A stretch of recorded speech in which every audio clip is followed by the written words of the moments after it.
Transfer order সংগ্রহের জন্য গুরুত্বপূর্ণ নির্দেশিকা জারি করল West Bengal board of secondary education.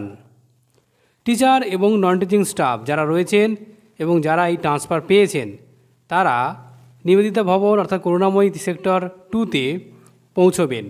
কি কি নিয়ে যেতে হবে?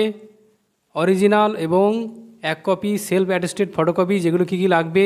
Original recommendation letter, last approval of appointment, এছাড়া অন ফটো বেয়ারিং ডকুমেন্ট যেটা এপিক, আধার, প্যান, পাসপোর্ট, ড্রাইভিং লাইসেন্স হতে পারে, আর 2 কালার পাসপোর্ট সাইজ ফটোগ্রাফ।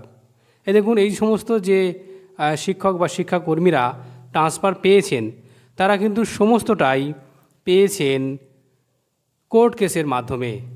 এই কোর্ট কেসের যেগুলি নাম রয়েছে, বিশেষ করে 2, 3, 4, 5, 8, 10, 11, 12, 15, 16 এই সমস্ত যে সিরিয়ালে যে ক্যান্ডিডেটগুলো রয়েছেন এই সমস্ত ক্যান্ডিডেটদের কোর্ট কেসের আইনজীবী হিসাবে ছিলেন সুদীপ ঘোষ চৌধুরী।